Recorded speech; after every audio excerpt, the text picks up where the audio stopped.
Alexa, Alexa, Alexa.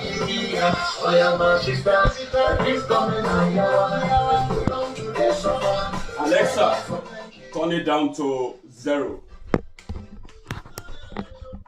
Here's a sampler down to 0 by Jonama Trading on Amazon Music.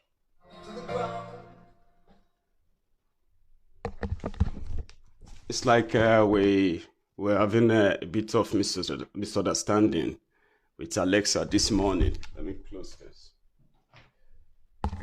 Sorry, I came in late. We were supposed to have started about 25 minutes ago. Thank you for hanging on and waiting on me. So let's get it started. Sharp. And it's going to, if you read the caption of the broadcast, you can make your own contribution accordingly. You know how we do it on this platform. I'm going to be eating the whole thing sharp. And it's going to be very, very interesting. Very, very interesting this morning. So, Kasala don't bust. The key word for our conversation today, today's sermon, is that Kasala don't bust. And nobody must blackmail you into feeling any sympathy or becoming sympathetic to any of them. You must not be blackmailed into this. That's why I'm going to open the conversation this morning with what, one sec, let me see if I can put my camera better. That is why for those who are going to use religion to blackmail you into joining them to mourn the passing of Abba Kyari, we have few words for them from what the two top religions says about death. We know about death. We are all going to die. Okay? Abba Kyari died. We don't even know his age. Buhari said he was 67. Some Buhari's Twitter advisors, they said Abba Kyari was 72. And from the other side, we heard that Abba Kyari was 80. It doesn't really matter. The man died. Let's take the lowest age, 67. That's a very good age, a ripe age to die, especially if you are a Nigerian currently living in Nigeria. If you are lucky enough to die like Abba Kyari with so much money, so much power, influence, and then at the ripe age, you shouldn't be mourning. You should be celebrating his death, because according to those who told us to mourn him, he lived a worthy, emulative life. So therefore, everyone should be celebrating him. But that won't stop us from speaking our mind. Nobody will blackmail us to make us feel bad simply because we are expressing how much of what we have told them that they never believed in. The repercussion, they call it, but I call it consequences of every action they make, every action they take, every decision they take in power, outside power, before they get to power, including those of you who are voting for them, those of you who are championing for them. Everything you do has consequences, and therefore one of them is what finally took Abba Kyari. He would have died anyway because of his health condition that no doctor in Nigeria has record of, except in Wellington, in London. But we'll come back to that later. In the Bible, Romans 14:8, this is what the Bible says about death. So we know about death. Okay? So if we express ourselves and we say, no, we are not joining you to be hypocrites, you liars, you fake mourners, we will not be like you. We will speak up the way we feel, and we will call on others who are still alive to do the right thing, or they will die like a piece of dog the way Abba Kyari died. That is how those who have the opportunity.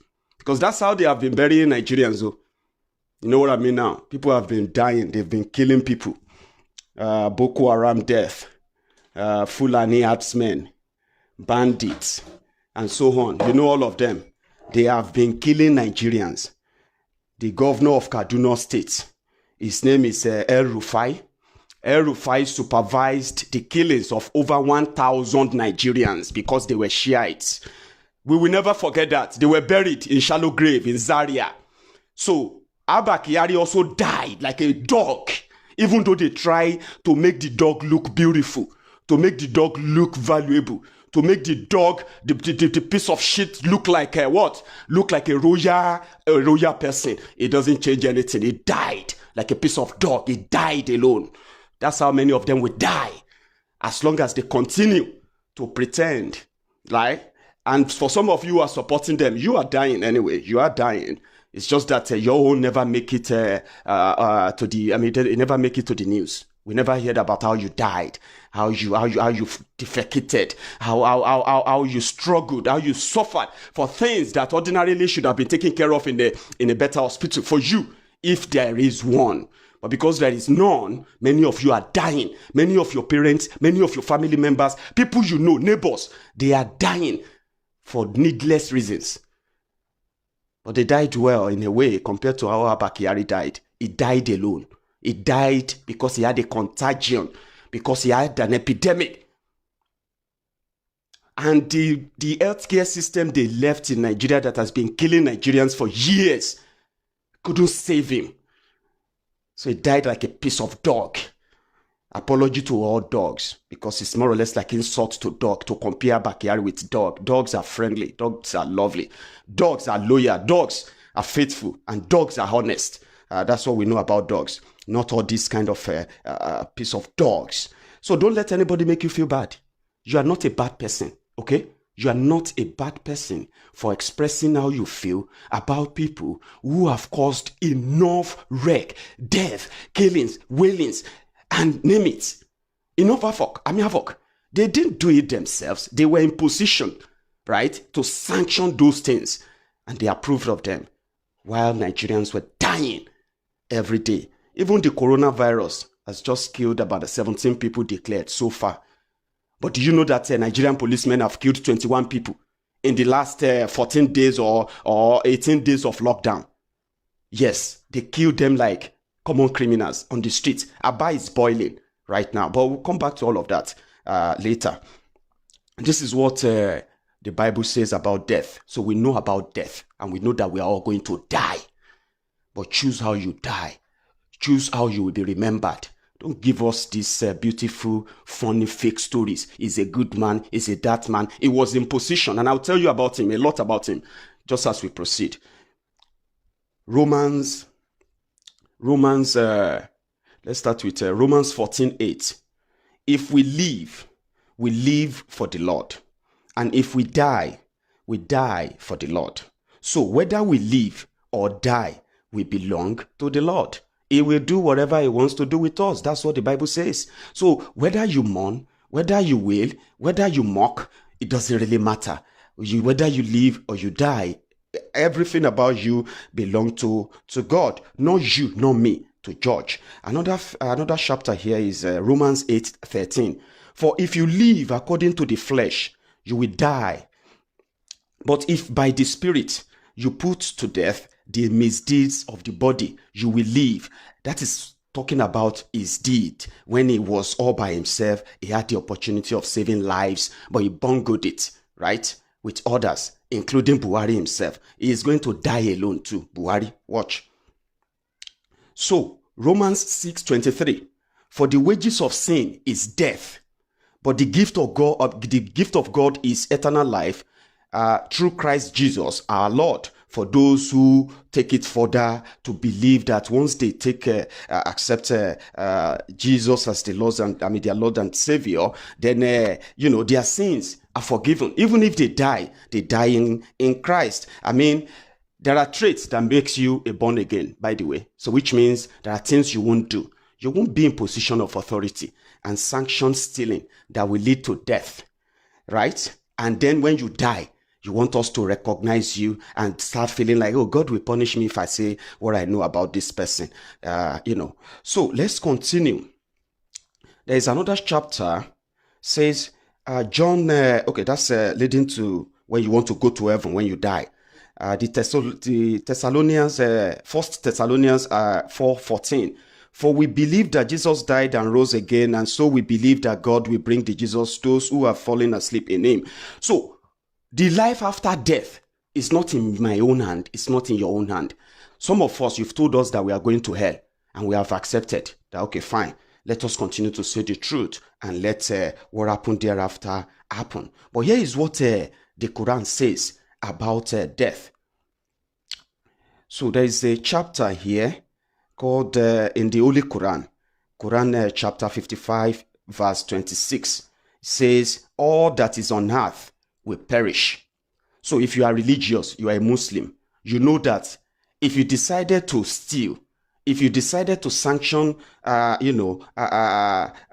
taking the liberty of others simply because you have the power to, if you sanction the killings of people, or you cover up the killings of people simply because you have the power to, then at the end of the day, if you are a real Muslim, you will know that all of that will perish one day. But there's something that will happen thereafter. In Holy Quran chapter 55, 26 says, everyone shall taste death, and only on the day of resurrection shall you be paid your wages in full. And whoever is removed away from the fire and admitted to paradise, this person is indeed successful. The life of this world is only the enjoyment of deception, power, influence. If Abba Kyari sneeze, the whole of the political structures in Nigeria will shake. He is so powerful. He is all to be. Who made him powerful? Buhari. That will be the beginning of our discussion this morning. Discussion, on the death of Abba Kyari, and then the consequences of their actions and others that are yet to come, because others are going to die too. It is not because we wish them death, that's why they will die. No, it's simply because the same healthcare system they abandoned that we have been talking about all this while, right? We failed them, same way it has been failing so many people. And in the process, they will even spread the virus more among themselves, right? Foolishly, the same way they did in Abuja yesterday. That's how they will continue, because their ignorance made it what it is first. No real healthcare system. Then their greed and selfishness, right, will not make them again to see the danger that is taking them one by one. It wasn't Abba Kyari that died yesterday. Abba Kyari died there 2 days ago. So they had to bury him yesterday. There's stories around that too. We will crack that up as well. Now, one of the judges in the Nigerian Judicial Council, one of their judges there, also died yesterday of coronavirus. There are so many of them right now that are also suffering from the symptoms of the coronavirus, because at first they've declared themselves negative. I don't have anything, all clear now, clear and all that, but internally, secretly, they are fighting it. You will be hearing their death very soon. Like, they will be dying like, just like Abba Kyari died. So, but in the process, they are going to make it spread. And I hope that will bring down the end. Let me say that will bring to the end the tyranny of Buhari and the terrorism that they have unleashed on Nigeria. Let's start. Who made Abba Kyari powerful? You have read a lot. So many people have been sanctimonizing their presentations about Abba Kyari. So many people have been bringing up stories to make it look like, oh, he is actually the most misunderstood Nigerian. No, we didn't misunderstand him. We misunderstood him completely when he was here, and we know, and we have the track record of all his actions and the repercussions of all his actions when he was here. Do not tell us that we misunderstood him. We misunderstood. We understood him rather. Don't let me just show you boso. Now, Who made Abba Kyari powerful?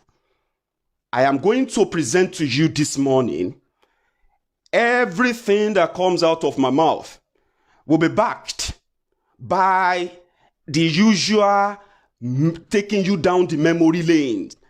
You know how I do it. I'll tell you how this happened, what led to this. Then I will give you references to remind you. Do you remember that? Do you remember this? That's how we do it this morning. So as for you to understand it in toto, as they call it. So we don't like them because they don't like us. I don't hate them, but you have every right if you say you hate them, because everyone has a story of how Nigeria has ruined them in a way. Only few who have success stories are now flaunting them on our faces to say some of us are lazy. I will never call anyone lazy, especially in Nigeria, even if you are a Buhari Din or a Buhari Didiri, because I am just going to see you as one, an accomplice, enabler, an accomplice one, number two, an enabler, and then number three, right, as a victim of circumstances as well, because at the same time, what can you say?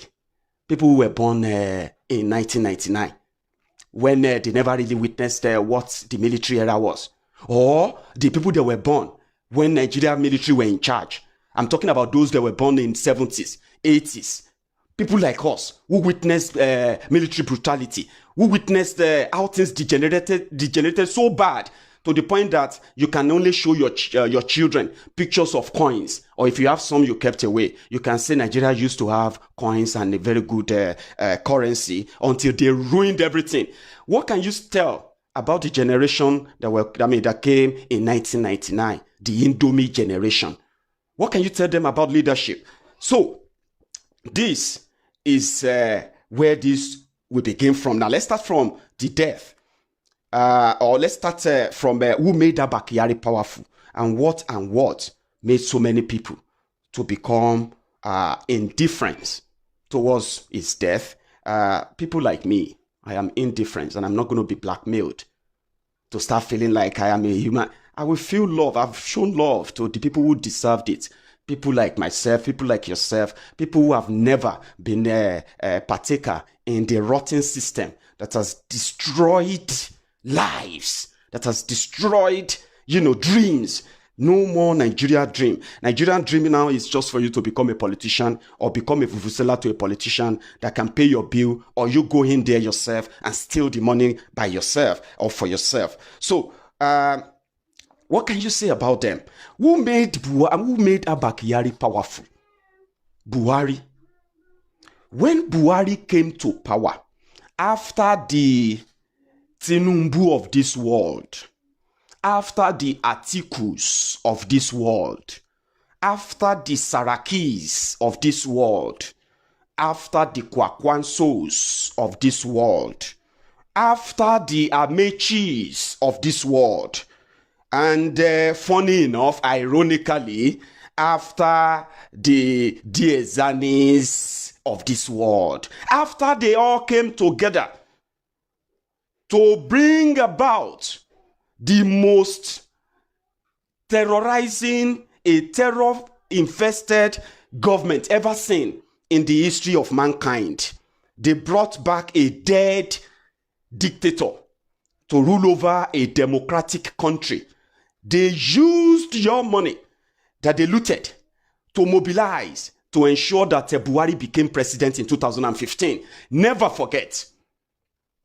Tinubus of this world, the Afonjas of Yoruba land, they teamed up because to them there will be more to share after the war to dethrone Goodluck Jonathan. They were not fighting to dethrone PDP. Some of you were foolishly led to believe that they dethroned PDP, but they didn't. They were PDP. There is nothing like PDP APC. These guys were the same, and you all know that. So they ganged up to dethrone Goodluck Jonathan, to install a deadbeat, a lifeless Buhari. They dragged him into it.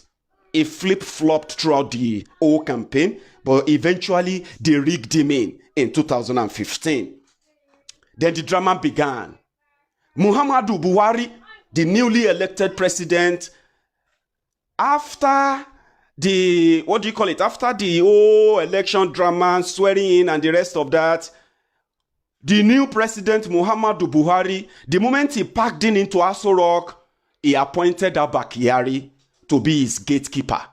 And they shut the door. You will not see Buhari if you don't see the gatekeeper, Abba Kyari, his first appointment when he became president. So, the new president, this is how Abba Kyari became powerful. The new president then, disappeared into oblivion. So, every meeting, the running of the government, every parastatal, everything that has to do with Nigeria, everything that has to do with politics, APC governance and the rest of that, needed to pass through the gate. And the man behind the gate was Abba Kyari. So this gave him absolute power and made him the de facto president of Nigeria. Even the most powerful politicians in Nigeria had to go through Abba Kyari to be able to see the president. And when they tell you that he's a nice man, be sure those are the people who manage to get the pass to see Buhari through Abba Kyari. They will write you lovely stuff. Love stories and all of that to make him look so good. Is beneficial to them. Do not forget that they are the elite. And Abba Kyari belonged to that CoS. Don't drag yourself emotionally into something that doesn't concern you. I will tell you how his life affected you directly or indirectly. Abba Kyari became the gate man. And if you see if you have seen the, the tribute paid to Abba Kyari by Buhari, he called him his friend, the gatekeeper. Of course, he's the gatekeeper, right? Now, let's go on. When they get into the government, for everyone who were gallivanting, making different utterances when they were doing the campaign, making different promises, all those promises that we are now holding APC to, that some of them are now denying, all promises cancelled. All those ones who are making big mouths, Amechi, all of them, they all became gentle. So because they had to get appointment through Abba Kyari, they couldn't see Buhari anymore. You know what I mean now? So Buhari put Abba Kyari's office next to his. You won't know if Buhari is in office or not. You may travel from Port Harcourt to Abuja, because they gave you appointment to come and see Buhari. But when you get in, you will see Abba Kyari. Whatever he tells you is final. Go and read the tribute that Buhari paid him. Whatever Abba Kyari tells you was final because Buhari made him the president and disappeared. So then running, appointment of ministers, who become ministers, who become SA, who goes, who stays, and the rest of that solely lies on Abba Kyari. On the in the pretense that he always had Buhari's permission. Because Buhari, then when Buhari finally appointed the ministers, those who managed to pay bribe to get selected for ministerial appointments, even APC members who spent a lot, some of them had to pay money to get selected. That was where the clashes, when we were reporting the clashes between Buhari and Tinubu. Oh, they don't shop at Tinubu's face. Oh, Tinubu don't enter arm. They don't cut Tinubu out. It wasn't Buhari. It was Abba Kyari. And it was due to the whole action being taking place inside Aso Rock in the name of Buhari. That was how powerful he was. And he was a very smart man, very educated, well-educated, well-traveled. So he was a very smart man. Buhari trusts him more than the commissioner houseboy, Pastor Ruga, Oshobade, the vice president. Buhari trusts Abba Kyari more than him. So Abba Kyari, as chief of staff to Buhari, became de facto president in charge of appointments, any other thing that comes out of, whatever comes out of the villa, any directive that comes out that they say, oh, Buhari says this, Buhari said that, they were coming from Abba Kyari. Even when Buhari was very sick and was taken to London for 3 months. Now, when Buhari was doing the retreat, ministerial or something retreat, maybe presidential retreat, whatever, for his ministerial nominees, those who have scaled through the National Assembly screening of Saraki and Co.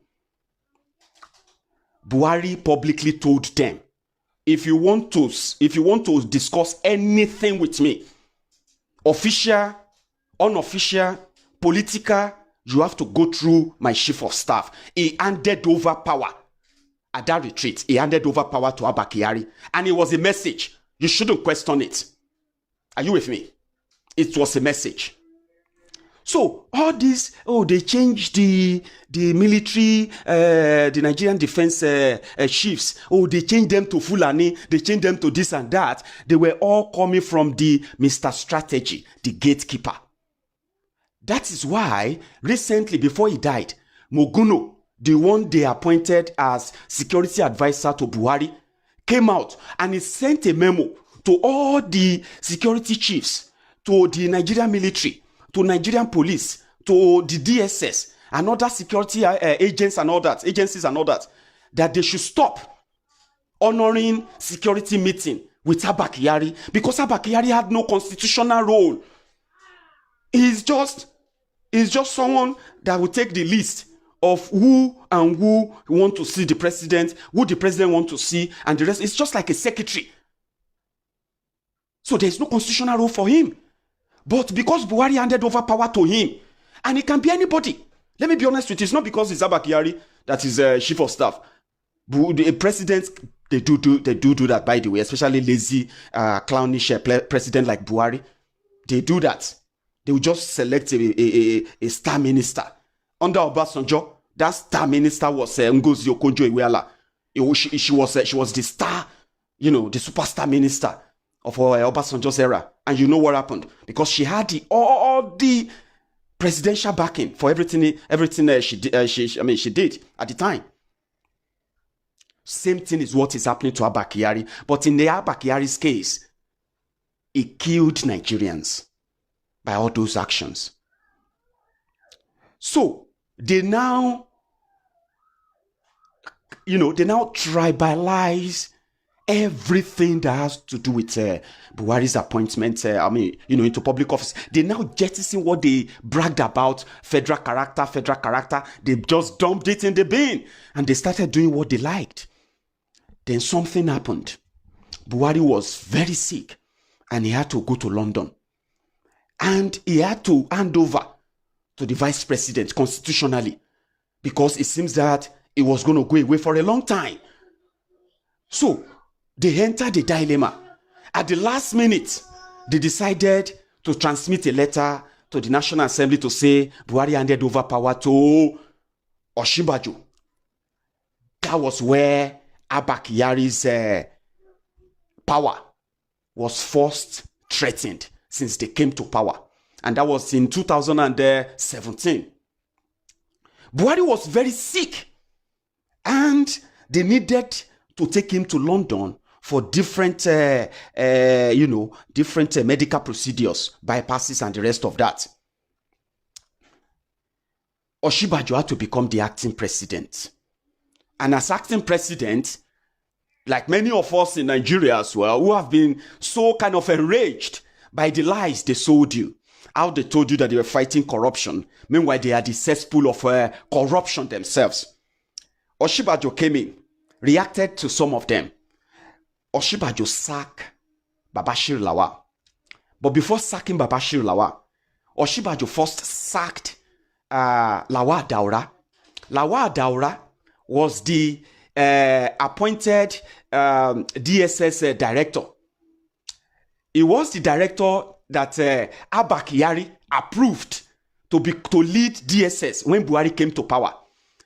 Lawal Daura is Buhari's cousin. They are blood relatives. So Abba Kyari brought him in to lead DSS. In the course of doing that shitty job for Abba Kyari, they decided to invade the judges' quarters. They arrested the Nigerian judges in the middle of the night. At the end of the day, they said they found money on the judges. The whole thing went into trial and the courts cleared the judges. When Oshibajo became acting president, he decided to sack Lawal Daura for no clearance, because who gave you that authority? Who gave you that order to invade the judges' quarters? Your man, Abba Kyari, on the order of the president. When people get picked up, arrested secretly, harassed by DSS, by police, by the military, and the rest of that since Buhari came to power, to all of you, all of these are coming from Buhari? No. They were coming from Abba Kyari, the de facto president of Nigeria at the time. I have so many other cases I'm going to tell you about. So Oshibajo sacked Lawal Daura, appointed a replacement. Oshibajo sacked Babashir Lawal because he stole billions that was meant for the people in the internally displaced camps, IDP camps, internally displaced persons camps. The money meant for them were stolen by Babashir Lawal. He awarded 242 million naira contract to himself so as to cut the grass around IDP camps, while those who are living in the camps were all begging on the street for food. Oshibajo sacked him. And when Babashir Lawal was walking out of his office and the media accosted him, they asked him, have you received the news that you have been sacked and then sacked by the presidency? Babashir Lawal asked, who is the presidency? He knew then that Buhari was on ventilator in London, fighting for his life. Everybody, those who could travel then, Maman Daura, Abba Kyari, and the rest of them, they were in London trying to keep Buhari alive at the time. So, to Babashir Lawal, in the permutation of things, in the arrangement of things, Oshibajo is not involved. Who is presidency? He can't sack me. But he sacked him. So immediately, the order came from London. Buhari couldn't talk. He was a vegetable. He was on ventilator. He couldn't talk. He was more or less like dead. But they said an order came from, from London, that Babashir Lawal should nominate his replacement because Mr. President already cleared him. And it's true. While Buhari was struggling to breathe in Abuja, he wrote a letter. And do you know who wrote the letter? Abba Kyari. They wrote a letter to the National Assembly to say all the allegations against Babashir Lawal, they've all been investigated and all of them were false. Babashir Lawal did the best job. He helped the IDP people. In fact, he's doing a great job. And President Muhammadu Buhari, cleared him of all that charges. They used Buhari's name to clear a thief of stealing. And let me tell you the drama around that stealing before Babashir Lawal was sacked. While Buhari was in London, Babashir Lawal, as the secretary to the government of Nigeria, used his influence with those who are also controlling the presidency at the time, because he was at par with Abba Kyari. They colluded and arranged to send Nigeria Air Force plane to go and bomb an IDP camp in Iran 3 times in a day. They killed over 300 people to cover up the corruption of looting, of stealing the money meant for them. When they were asked, Babashir Lawal defended the Nigeria Air Force. The Nigeria Air Force defended their flight pilot. They said they received a signal that Boko Haram were camping or were grouping in that area. How can Boko Haram be grouping in an area that you mapped out for security reasons, away from Boko Haram war? You put people there, people who are victims of Boko Haram, you put them in that camp. Then you went there to bomb the place because you mistook the place for where Boko Haram were grouping. Common sense to cover up. So Buhari wrote a letter to defend Babashir Lawal. The letter is online. The copy of the letter is everywhere, where Buhari defended and said He has investigated all the charges, all the allegation against Babashir Lawal, and therefore he found him not guilty. Buhari didn't write that letter. Abba Kyari wrote the letter. Because that was his job. He was the de facto president. He was meant to keep the government going from going mad. Abba Kyari secretly told people, he said, if I am out of Buhari's government, there are so many animals, human eating animals that are going to destroy the government within months. Welcome to the Armageddon. Welcome to the end or near end of the tyranny. But people will suffer it. Right? Not them, but many of you who will stand up to defend them. So, Osinbajo sacked Babashir Lawal. A message came from London that Babashir Lawal should nominate his replacement. You know what happened? Babashir Lawal nominated his own cousin. His name is Boss Mustafa. He nominated his own cousin to replace him. When he was sacked, EFCC didn't arrest him. He was going about his normal business. He was on TV, granting interview, doing all of that. No, nothing. Until we screamed. They call us whalers. We screamed. We shamed them. Then they brought this bogus EFCC case against him. Guess what? In 2019, Babashir Lawal was the presidential campaign chairman for Buhari re-election in Adamawa State. He's being probed though for stealing money, killing people. But you know it is bogus. Abba Kyari came through for Babashir Lawal. They cover him. He replaced himself with his own cousin called Boss Mustafa. That is the one that came out to tell you that until Buhari appointed him to be... Buhari didn't appoint him. It was Abba Kyari that appointed him as a secretary to the government of the Federation to be what? To lead the presidential task force on COVID-19 in Nigeria. That's the one that came out to tell you that he never knew that our hospitals were like death centers. He said he didn't know. He himself is probably nearly 60, if he's not 60. Boss Mustafa, secretary to the government of Nigeria.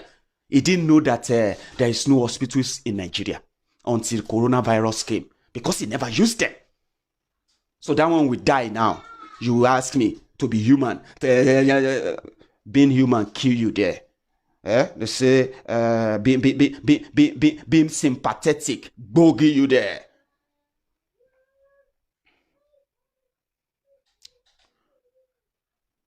Babashir Lawal is working. Boss Mustafa is in government as a proxy for a thief, a killer. Then something happened again. You all remember this $25.5 billion NNPC oil contract. You remember? The one that the former NNPC GMD, Baru, traveled to London to Buhari. He came here to London to give Buhari the document containing that 25.5 billion oil contract that they just sold, and they are going to get paid in so years. No, they don't give them the money at once, by the way. So don't think it's actually a ready-made money. No, they sold the licenses, people bidded and they paid, and then they'll continue to pay as they now oil don't crash, everything don't spoil. Maybe the $25 billion as well will never come out. But this is what happened. Osinbajo was acting president in Nigeria with all the presidential power. But you know, there's no presidential power. They didn't really give him any presidential power because the real president and the vegetable president, they are both in London. Baru, NNPC, GMD, left Osinbajo in Nigeria and traveled down to London to come and show Abba Kyari the newly awarded oil block contract that is worth $25 billion that they just awarded. This is it. We need the president to sign it. Don't worry. Put it under that machine. His signature is there automatically to stamp it on it for you. Go and use that. They left Osinbajo in Nigeria. It was Abba Kyari. You heard the story of MTN, where MTN was being penalized for swindling Nigerians, stealing from Nigerians unchecked for years. And therefore, the NCC charged MTN, I think $1 billion, something around 400 or thereabout billion naira. Then the news came. I'm glad that they bust them. We bust them, so they couldn't really push it for far too long. So we heard that MTN had to pay. Abba Kyari gave them the condition to go and pay.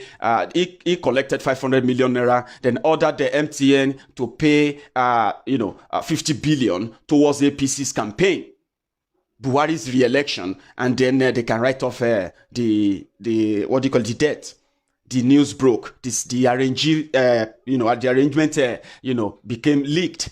And today, they all denied it, but nothing happened. No investigation, nothing. But there is something that really affects you directly that you should know about. Okay? You've heard the story of when they said there is no paracetamol, there is no syringe, there is no ventilator in Aso Rock Clinic. You read the story, didn't you? Great. Since Buhari came to power, they have spent over 12.7 billion naira on budgeting for Aso Rock Clinic. But ladies and gentlemen, Buharidens and Buharidideris that manages to join us, I am happy and sad at the same time to tell you that despite that billions allocated for 5 years of Buhari coming to power, you know that there is not even a single ventilator inside the Aso Rock Clinic. Aisha cannot get headache and be given a paracetamol. It is that bad. And you have to believe me. I didn't say it. It was publicly shared by Buhari's daughter, Aisha's daughter. And Aisha backed her up that you will be surprised that we don't even have a single syringe in Aso Rock Clinic. Where is the billions? Gone down the drain because the man writing the figure was Abba Kyari. But this one affects you. Because Abba Kyari was so mad with the former health minister. I forgot his name. This, our former health minister.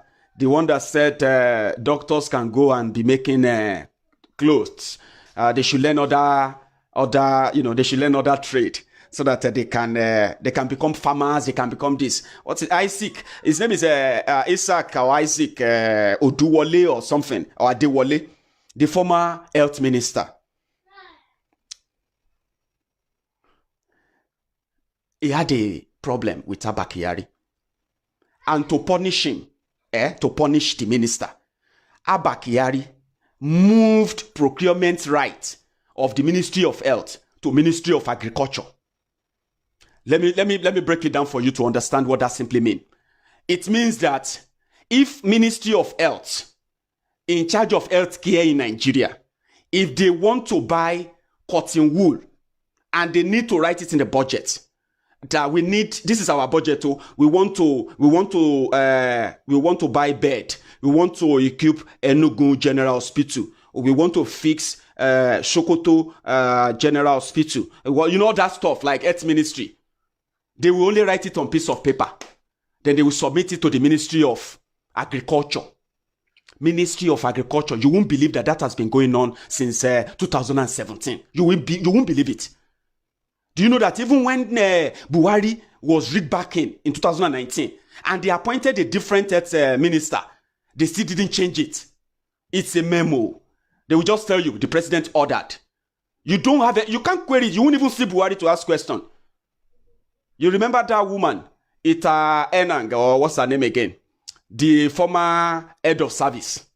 The one that the Abba Kyari wanted to push all the blames of how Abubakar Maina, the former pension thief, how he returned back to Nigeria after running away from prosecution. And when Buhari came to power, Maina returned to Nigeria, got reinstated into the civil service, got promoted. All the years he ran away from prosecution. Buhari's government paid him all of that, promoted him, then transferred him to another ministry to hide him so that nobody will know that he's back. So we were told that all of that was done by Abba Kyari. So when that became public, Abba Kyari pushed it on that woman, the former head of service. The woman is facing EFCC charges right now on so many things that took place because it is just going to be order of the president. President said, you can't question him. You can't see the president to ask him. You know what I mean now? And if you try to question that, you may lose your position.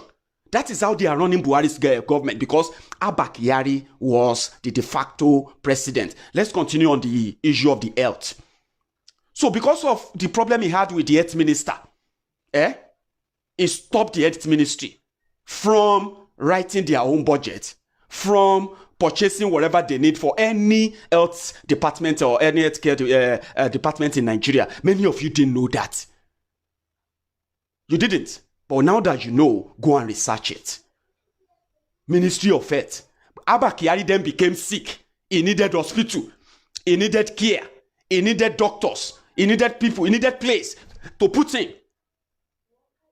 They had to put up something quickly that money could buy. Because the Nigerian healthcare system has been... The reason why Buhari will never use the healthcare system in Nigeria. Because Abba Kyari knows what they did to the healthcare system in Nigeria. Not that they made it better, they made it worse.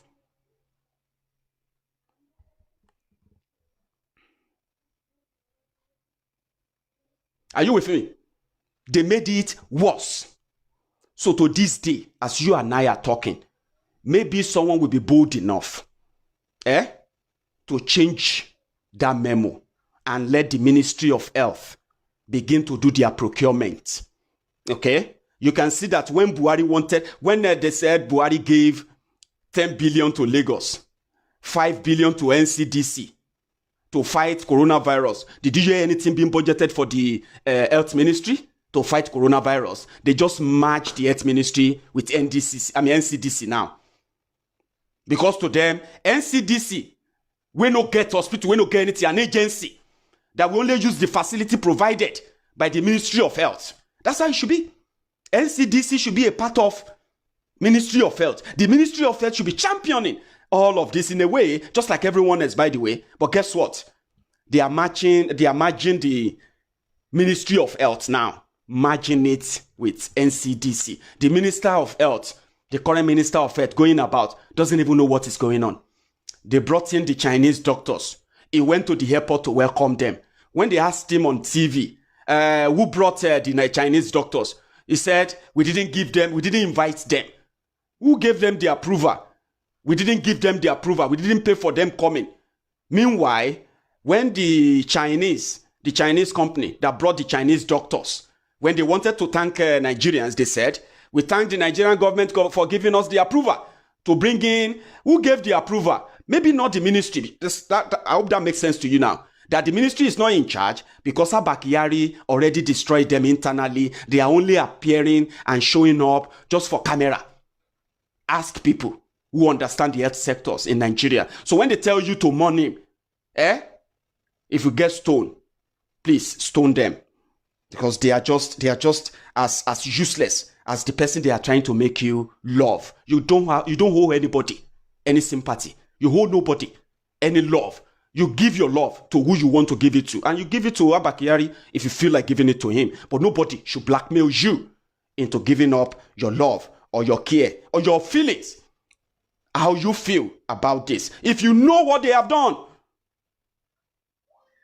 you will think your prayers have been answered.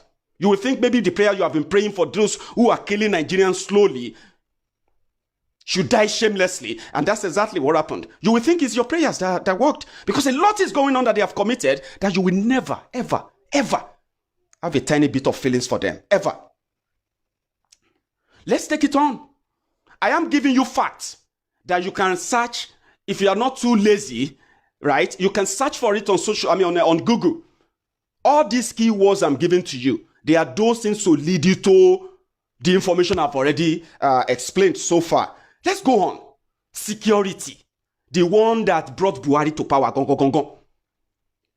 Many people thought if they voted for Buhari, among other things, when it comes to security, we can go to bed and sleep.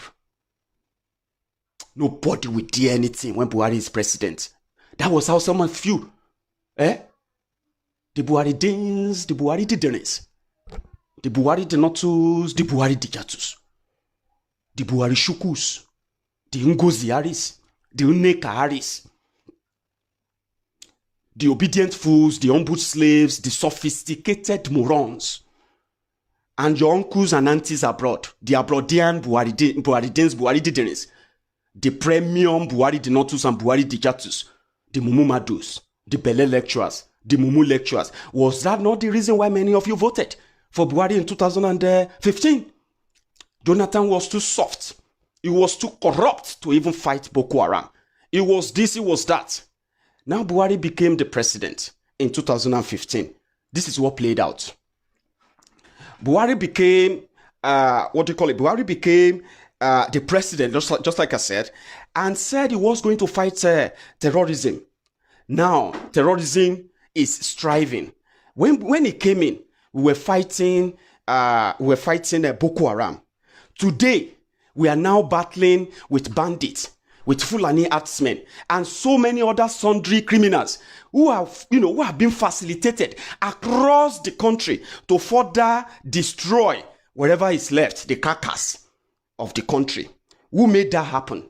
It started from changing the winning the winning security structure that they could have built on if they meant well, genuinely. Yeah, you came in. You wanted to defeat these guys. Many Northerners are now homeless. Many of them are now living in IDP camp. These pictures are so gory to see. Looking at children crying because their parents have been killed and all of that. Yes, if you mean well, all you would have done was just to build on whatever is being done at that time, not stop it. Then change it. Then fuck it up. Then blame or pass the blame to whoever you can think of. God, weather, Jonathan, PDP, Whalers, name it. Oh, these people, accept yourself. You blame others. So this is how it all panned out.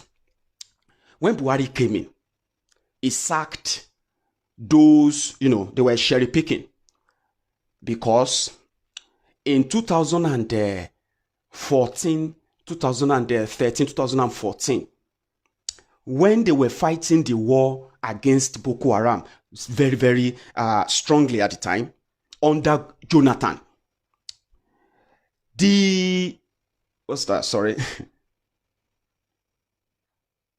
yeah. So as they were then, the former NSA, National Security Advisor, was Dasuki. So Dasuki was National Security Advisor to Jonathan. While Dasuki, among other security chiefs in this, in the military at the time, the current chief of army staff, his name is, I prefer to call him Buratai the Butcher, but his name is Yusuf Buratai. Buratai the Butcher was the procurement officer for Nigerian army when they were fighting the Boko Haram war. What does that mean? There is a Ministry of Defense that should be in charge of all the military expenses, hardware, and the rest of that, training and all of that, including with the Nigerian army. The NSA, National Security Advisor, was to liaise between those security men and every security intel, advice or whatever he gets, then advise the president on them. So whichever one that he needed to give his authority on, give his approval for. So Dasuki's job was to advise Jonathan based on information he received from the military and the security chiefs. That was how it was meant to be. So the security chiefs of that time, they were liaising with Dasuki, including Buratai, the Butcher. So in the process of fighting the war, Buratai, the procurement officer, was to tell us whenever we bought any new weapons, hardware, and whenever we take out weapons or hardware from our armory. That was his job. Just to tell us, oh, we brought in 1,000 hand grenades. We brought in 10,000 AK-47. Now, he will also sign it and say, delivered. Whenever they ordered for the inventory to be, to be emptied for whatever,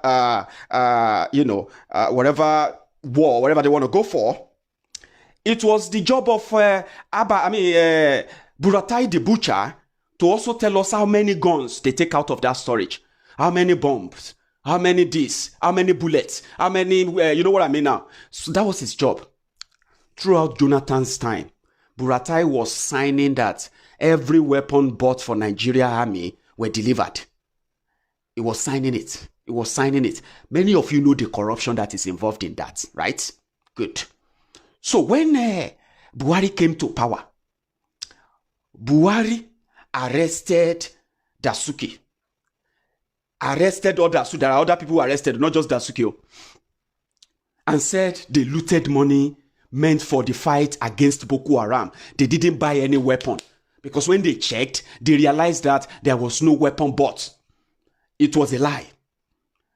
The man that signed and said weapons were bought, weapons were delivered, Buratai the butcher, was promoted. He wasn't arrested, questioned, or anything at all. He was promoted to become the chief of staff. He became one of the service chiefs himself. He became the big boss himself. Instead of answering for the allegation made by Buhari's government that weapons were not bought. So who told them that weapons were not bought? That should have been the last, probably the current inventory officer when Buratai was promoted. Then who was the inventory officer at the time they bought weapons, that signed that weapons were bought? It was Buratai. Buratai was promoted, and all of a sudden, Buratai became a multi-billionaire Nigerian soldier. He has, luxury properties in Dubai, expensive shopping mall for his wives, 2 big shopping malls in Dubai, bought in the name of his wives. Luxury apartments rented out in Dubai, bought in the name of Buratai. As usual, we pointed that out. How is that possible? You need to investigate him too. If you have found out that this happened, then you need to investigate him too. You shouldn't promote him, but they promote him for a certain hatchet job. And he did, and he's still doing so well. His job was to be loyal to the seat of power. His job is not to be loyal to Nigeria anymore. Buratai the butcher, the chief of army staff in Nigeria, and same with many of those service chiefs in Nigeria. They are no longer patriotic. They are only patriotic and loyal to that seat in Abuja, not to Nigeria anymore. And that is the truth. They may twist it. Many of you soldiers who are watching this, let me be honest with you. We feel your pulse more than how you can imagine. But we see through the game they are playing, not with just your lives, but with the lives of those you are trying to protect too. You put your lives on the line. You know what has happened in the last 5 years that you have been battling the Boko Haram war. You all know that the fight against Boko Haram has changed from what it was before this government came in. Many of you are now living in fear. Many of you are now living through the den of enemies. Your intel, your movement are being released to enemies. Even when you still fought so bad, you died bleeding, you still get to arrest some of these terrorists. What do you get? They get released because they repented. That's how ungrateful Nigeria is to you. It is not us not appreciating you. We would appreciate you if they let you do the job that you really swore to do. They are not doing it for you, and you know that. Your welfare, the care, the weaponry, you know it. How many of your colleagues have you lost in the last 5 years? Needlessly. Those you shouldn't have lost at all. If the real pictures they painted about the Nigerian army for us when we were growing up were true, you, a soldier watching me right now, you will agree with me that your colleagues that have died needlessly, probably they shouldn't have died. If they had made it easier for you, equip you, not allow you to die on your knees, but rather die standing up, fighting, defending the lives of those you love, the country you love. But they've stolen that country you love from you. You are now fighting to keep tyrants, dictators, killers, marauders fraudsters, manipulators, forgers, heartless people in power. You may not know. You are not fighting to keep Nigeria one anymore. You are fighting to keep tyranny in power, because that is what Buratai the butcher swore to do. That is Buratai's insurance when Buhari was clamping down on those he suspected to be his enemies. They gave him a condition. You will protect this president. You will protect this presidency, no matter what. And that's exactly what he is doing. You must never forget, and you must never be deceived in any way. I didn't say this. It was the National Security Advisor to Buhari that wrote a memo and said Abba Kyari's interference in the fight against Boko Haram is mitigating against the fight against Boko Haram.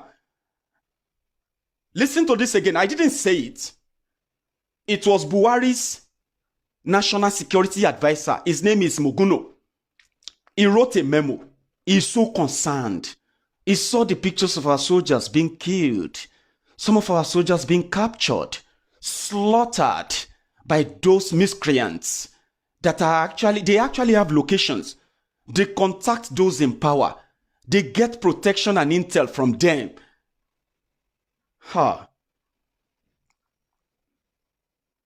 Moguno felt concerned. He knew he couldn't reach Buhari without the gatekeeper. Who is the gatekeeper? Abba Kyari. And he wanted to complain about Abba Kyari. Can he go to Abba Kyari and complain to Abba Kyari about Abba Kyari? Of course, impossible. So he wrote a memo in his own constitutional capacity. He is the only one. He is the only one constitutionally allowed to call for any national security meeting. He is the only one who has the ears of the president when it comes to security. But many of them knew, and they still know, that it was Abba Kyari that was the de facto president. It wasn't Buhari. They had no chance. You may see them in pictures. You may see them at events. They may look like they are all right. They are actually deadlier than a court. Abba Kyari made that happen. He made that happen. Moguno wrote all the service chiefs, all the security agencies in Nigeria, the police, the DSS, the SSS, the military. He said, listen, this guy is interfering in the fight against Boko Haram. He's not helping us. He shouldn't be giving orders. You shouldn't be taking orders from him. He has no constitutional right. There's no constitutional power. Everything you took from him, they were done in act of illegality. Stop. Stop. We can't, I can't even advise the president because I don't have anything to say to the president. The president doesn't even know about all these orders.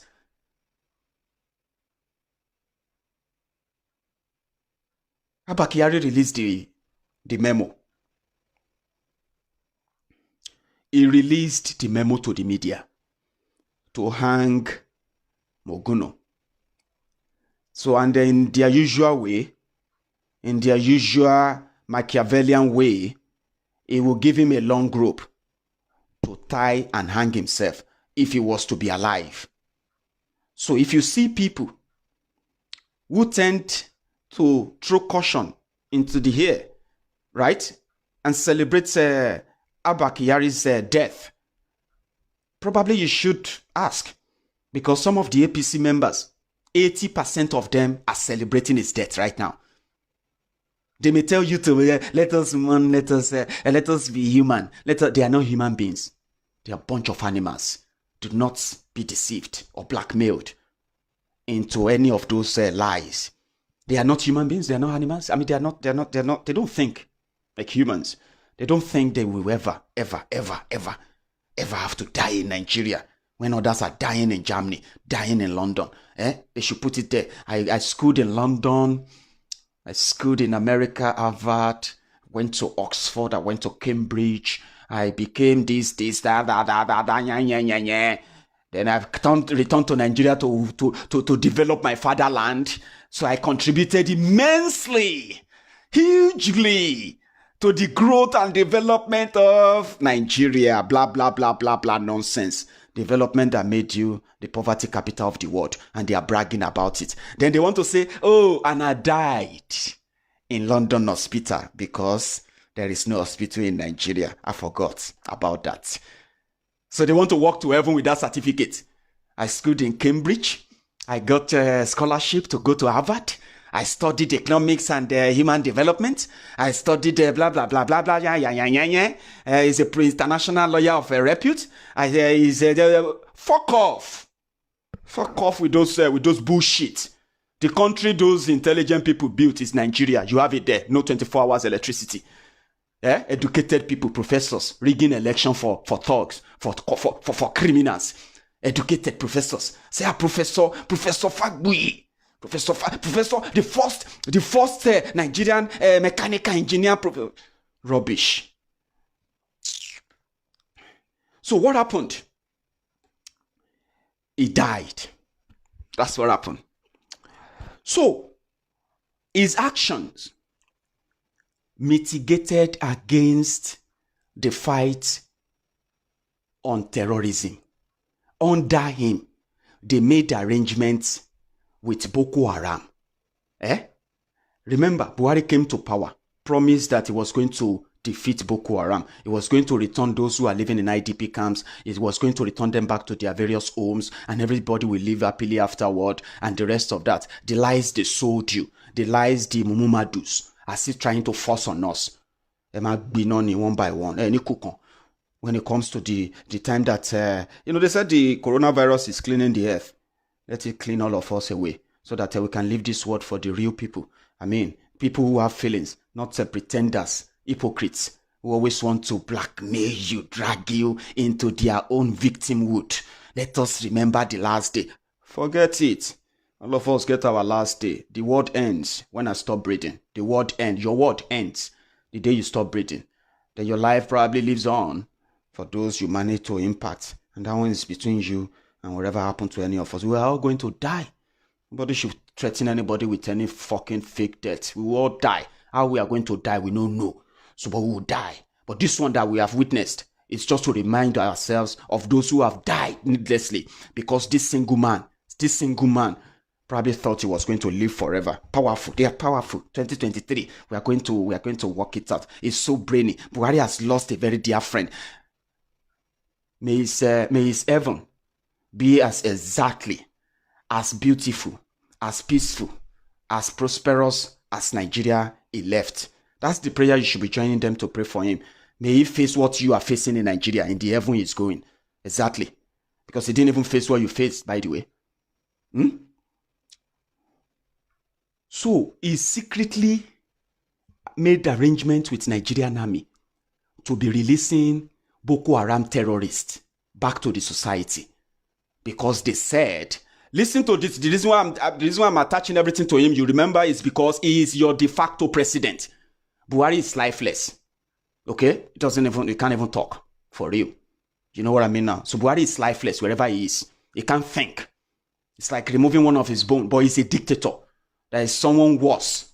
You know what I mean? There's someone worse than Abba Kyari in the presidency. Una go hear him. You go hear win. But if that one will be able to hold the whole thing together, the same way Abba Kyari threatened, even Tinubu, all of them, they are scared of Abba Kyari. He is the last bus stop. So you think Tinubu right now is not feeling like, man, I need to parley with whoever is going to be the next chief of staff now, because we don't know. And Baba Gana Kinjibe, another 80-year-old man, is likely going to be your next chief of staff. And coronavirus is still in Nigeria. It's just arriving. It's yet to actually move around and fuel the whole country. So stay safe, stay home, because nobody go tell you, but they go tell you when that happens. They were releasing Boko Haram fighters. For what? Because they repented. Repented? What happened to the people that are living in the IDP camps? Have they returned back to their homes? Because you are busy now putting money together to send a Boko Haram fighter to go and study abroad. How is that possible? How is that even making any sense to anybody? But the people who they killed, people who they destroyed their lives, destroyed their family, destroyed their homes, and they destroyed their livelihood, they are still in IDP camp. They are now begging to survive. Begging to live, to survive for the next day. But they are killers. They are being driven about. Buhari even sent a military plane to go and bring Boko Haram fighters from Niger. Can you actually believe that? They sent Nigerian aircraft to Niger Republic to go and bring 14 Boko Haram fighters and their wives and their children. The women they probably kidnapped when they were killing people. Now, in Niger Republic, they didn't have any policy to free any Boko Haram. They didn't have any policy to rehabilitate any terrorist. Nigeria sent plane to Niger to bring them to Nigeria, 14 of them. You saw the video, you saw the pictures, didn't you? All of that were done by Abba Kyari. We couldn't win the war. They became more businessmen. Everything became paddy. People were dying. While we are crying, bandits took over. Fulani herdsmen began threatening us. And before you know it, they put something together. They said, it's called the Ruga. Let us love our brothers. Let us love our killers. Who does that? The government of terrorists. When you have terrorists in charge, they will suggest death. Even Femi Okponu Adesina, the garrulous, empty-head, fat bag, what do you call it? Femi Okponu Adesina. Empty-head, a disgrace. Came out to ask us, to tell us that, you should accept either your land or your life. Which one do you prefer? From a government, a terrorist government. And they want us to be nice, to feel good and feel human. And we should act like humans and all of that. We will act like humans when we begin to deal with humans. For now, we are dealing with terrorists. We are dealing with criminals. And there is no amount of blackmail that will make us feel better for them. You know what I mean now? So, again, like I said from the beginning, if the truth is going to hurt, don't watch me. It is safe or safer not to watch me than to watch me and be throwing tantrums at home at your phone right now. You can stop here because I'm going to take a break. And when I get back, we will round this up again. So bear with me. I need to drink some tea. I've been talking for like an hour.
Thank you very much for that little time there. I needed it. So I needed to drink something there.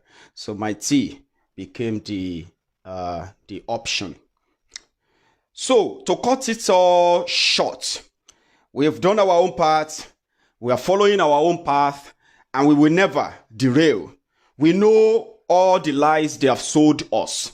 We know all the manipulations they have done on us from generation to generation, and it has come to a stage where a generation will begin to lay the path for complete liberation from this continuous generational enslavement.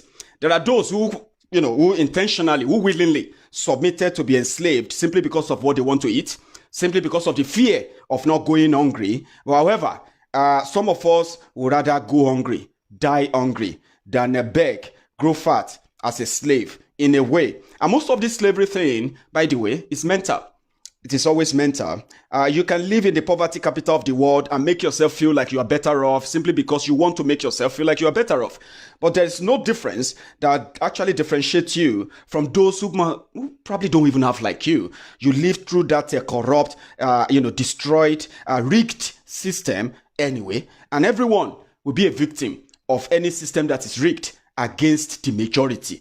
So whether you are a Yoruba, Hausa, Igbo, Biafran, our good brother, our good neighbors there, and then wherever you are from, I know we have more than 3 major ethnic groups in Nigeria, but I'm using this as a blanket statement now. Everyone is going to have a bite from the consequences of cluelessness, corruption, tyranny, dictatorship, and I don't care-nism that some of you are very much used to. As long as you continue to be enablers, the defenders, the mouthpiece or the spokespersons for these criminals, you will one day become a victim physically. But for now, mentally, psychologically, you are more or less a victim. Nobody is safe from it. Everybody's going to fight it. Everyone is going to fight it, and not everybody is going to fight it, by the way. But whatever it is, people are asking for Shimbajo. I'm coming back later today. I'm coming back live later today, which is going to be the part 2 of this. The death of Abba Kyari, the hunger in Nigeria, and the revolution that is looming. Again, I'm going to stop here. I'm going to tell you that the survivors of yesterday, they are going to be the victims of today. The survivors of today, they are going to be the victims of tomorrow. Tyranny is so big enough, especially when it has enablers.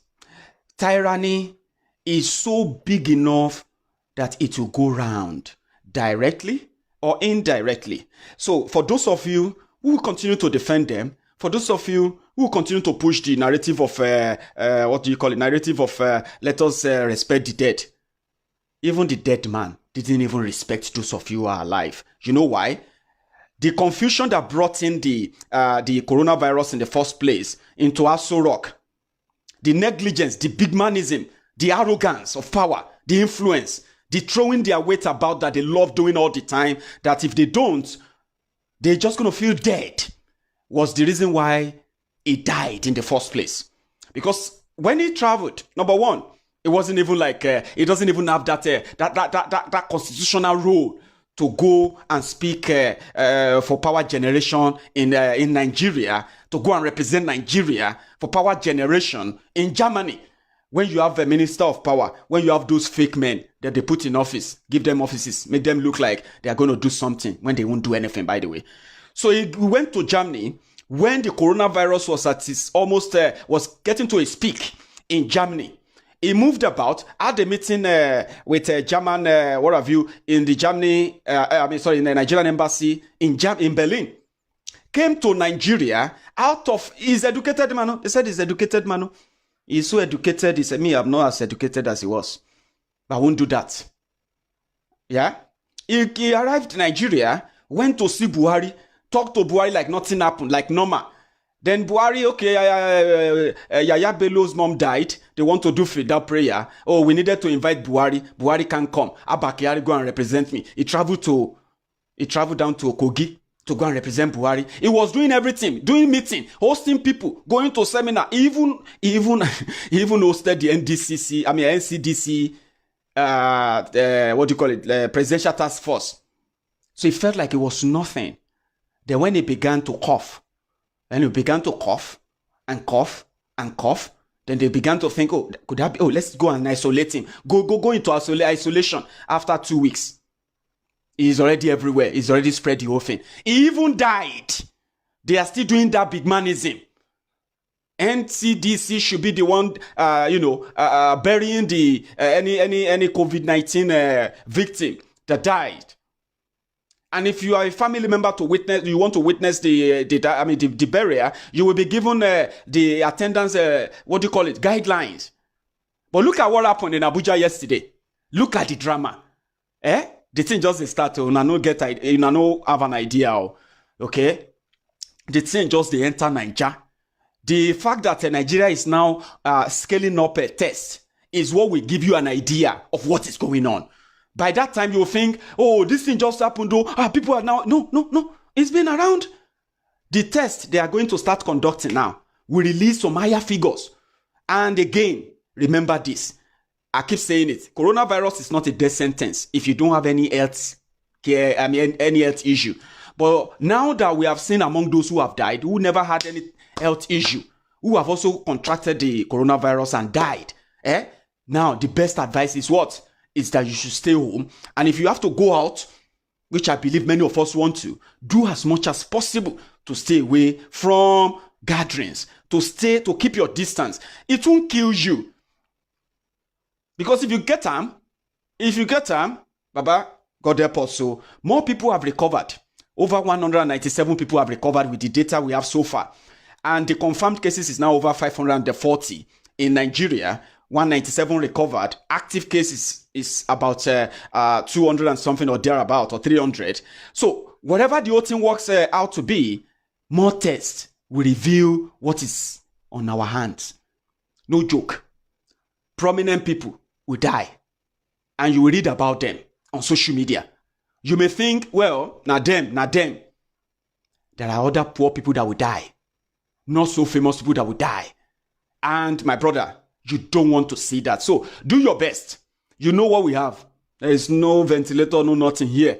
If the thing escalates and all of that become a big thing, you don't want to be among those that will need those ventilators. You know what I mean? So do your best to stay away. Because many of them, even when Abba Kyari died, he is still sharing the virus. He is still spreading it. You saw them in the video yesterday. The result will come out in 30 days. Now 30 days. February 22nd was, when America recorded their first death. March 22nd, they recorded about 40-something death or thereabout. Today, those who have died in America have crossed about 40,000, if I'm not mistaken. So, do not join them to say, nah them. Do your best to stay away. If you get asthma, do your best to stay away. Me, I'm not health worker. I'm not an health well, on this coronavirus, the enough information they've passed to us is enough to at least make us feel like we are safe away from it. We are doing our best. It doesn't mean that you can't get it. But many of you will even have it. You will never have the symptom. You will never be sick. And you need to leave you. You'll be fine. You will never have anything. And you will know because nobody will test you to know if you have it or if you had it, or if your antibody worked for you to keep you okay. But if you get asthma, if you get diabetes, if you have recently done an operation, all these things are precursor that can, if by any chance you should contract it, your chance of survival will be tested due to those instances. If you have children who have asthma, who are using what have you, ensure you do your best. Just do your best. Okay? I'm not going to say that's how it works. That's how we save you. That's what will save you and the rest of that. For those who believe in prayers, pray, do all you can. But please, pay attention to these guidelines to stay alive. There is no enough if this thing should escalate in Nigeria. It won't be the first time things like this happen though. There was a time in 1918 that this happened. There's another time in 1957. They call it Asian flu. In 1918, they call it a Spanish flu. In Nigeria alone, we lost over 500,000 people. No joke. There is no social media. There is no internet. There is no nothing. The figure they gave us was about 500,000 people who died. Do not dare it. Do not think, right? You are safe from it. You may be. Someone close to you may not. And you can transfer it. Do your best to stay away. And hopefully, when I come back later this afternoon, we'll hammer on the hunger that is going to threaten revolution in Nigeria. There's a lot to talk about. It's been a pleasure having you with me this afternoon. So enjoy the rest of the day. I'll see you when I can see you later tonight. Thank you.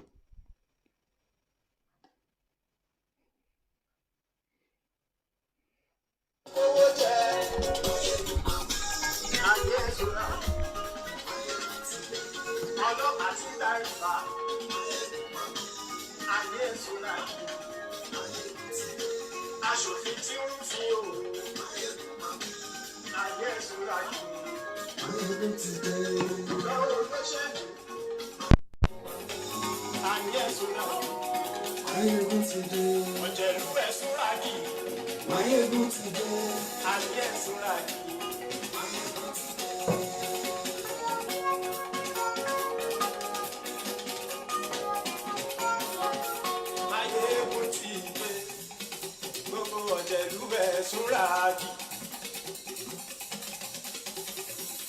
Mayegun ti dé, gbogbo ọ̀jẹ̀lú rẹ̀ súnra kì. Ìfẹ́ ni bá ti ṣe yìí tó yẹ kí wọ́n ṣe. Ọmọ bá dèrò òun fi wọ́n níran òun. Mayegun ti dé, gbogbo ọ̀jẹ̀lú rẹ̀ súnra kì. Mayegun ti dé, gbogbo ọ̀jẹ̀lú rẹ̀ súnra kì. Ṣùgbọ́n ní bá ti ṣe yìí tó yẹ kí wọ́n ṣe. Ọmọ bá dẹ́rọ̀ òní fi wọ́n níran. Wọ́n fún owó bẹ́ẹ̀ o, Máyégún ó sọ pé wọ́n ò bẹ́ẹ̀.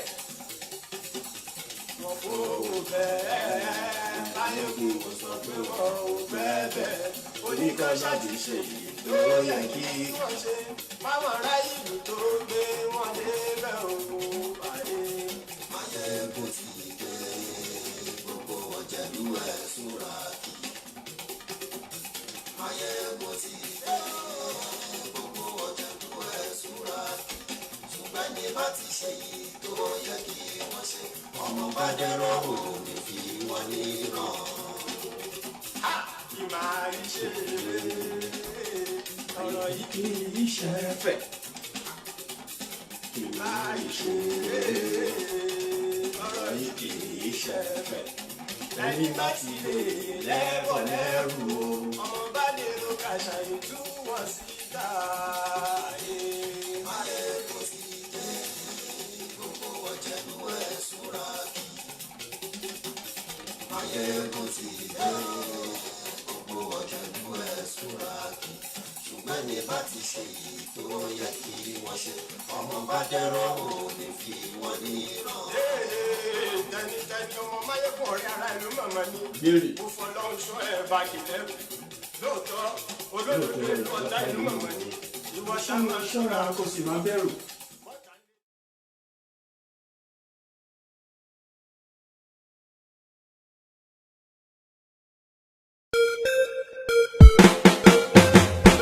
After the election where them do, we still dey wait for the change. All the promise when they make, they don't be like say na fake. Where the money, where the food, cause everybody want improve. Since you come, no tears and pain, we don't tire to complain, I see the bad way you been do. You don't tear Nigeria into two. 97% and 5%. You know been talk like president. They rule Nigeria with sentiment. And take your office to revenge. Oh yeah now, Abba Kyari, we dey beg you. Let Nigeria no go scatter for your head, yo. Yes, sir. After the election where them do, we still dey wait to see the change, yo.